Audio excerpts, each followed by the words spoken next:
பேதுருவின் மாமியார் குணமடைதல்.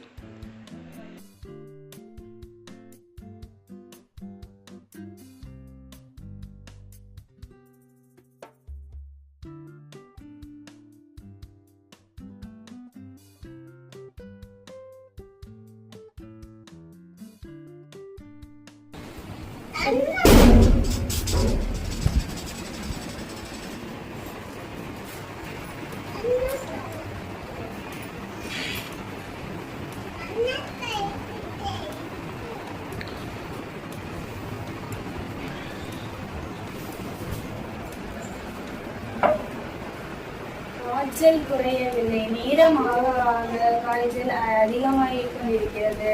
நீங்கள் மருந்து ஏதாவது கொடுத்தீர்களா? நான் எவ்வளோ மருந்து கொடுத்து விட்டேன், ஆனால் காய்ச்சல் குறையவில்லை. இதற்காக எதுவரை செய்ய வேண்டும்? மருந்துகள் மட்டும் போதாது, வேறு ஏதாவது செய்ய வேண்டும். இதற்கான ஒரே வழி ஆண்டவர் இயேசு. அவரிடம் சென்றால் ஏதாவது உதவி செய்வார். பேதுருவின் மாமியார் காய்ச்சலில் அவதிப்பட்டு கொண்டிருக்கிறாமே. ஐயோ, இன்று ஓய்வு நாளாமே, நம்மளால் என்ன செய்ய முடியும்? நாம் ரபியிடம் கூறுவோம், அவரால் எல்லாம் செய்ய முடியும். ஆனால் இன்று ஓய்வு நாள் ஆயிற்று. அவர் மனித ரூபத்தில் இருக்கும் ஆண்டவர் போல் உள்ளவர். அவற்றை போய் நாம் கூறுவோம். சரி, வா.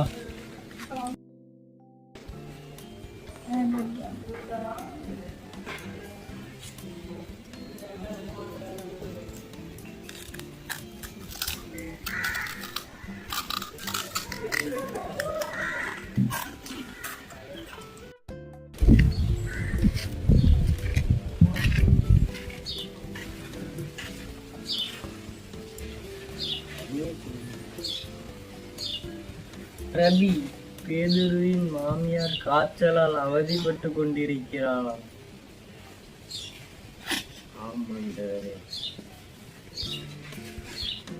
வாருங்கள், அனைவரும் பேதுருவின் மாமியார் வீட்டுக்கு செல்வோம்.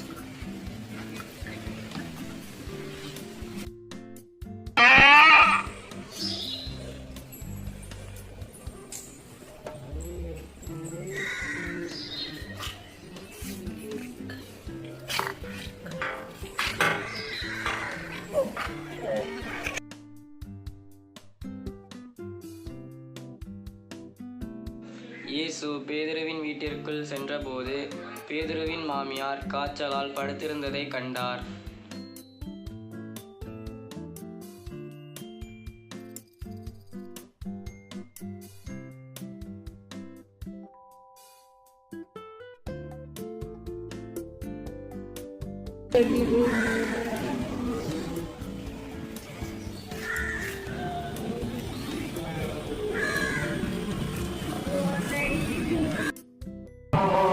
ரவி, உண்மைதான் நாங்கள் எதிர்பார்த்து காத்து கொண்டிருந்தோம்.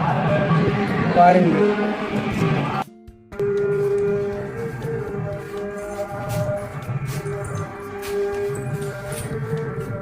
இயேசுவே, என் ஆண்டவரே, என் தாயாரை காய்ச்சலை குணப்படுத்துவீர்கள் என்று நான் நம்புவேன்.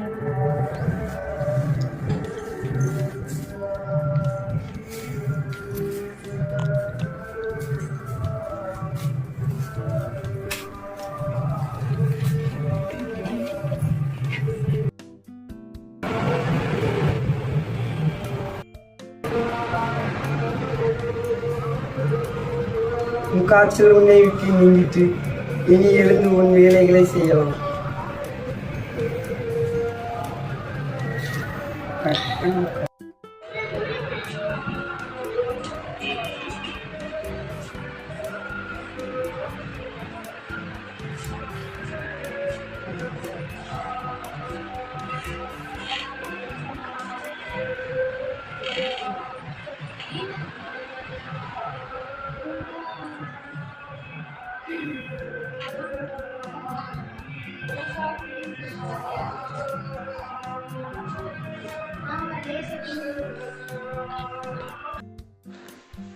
அவர் நம் பிணிகளை தாங்கிக் கொண்டார், நம் துன்பங்களை சுமந்து கொண்டார் என்று இறைவாக்கினர் எசாயா உரைத்தது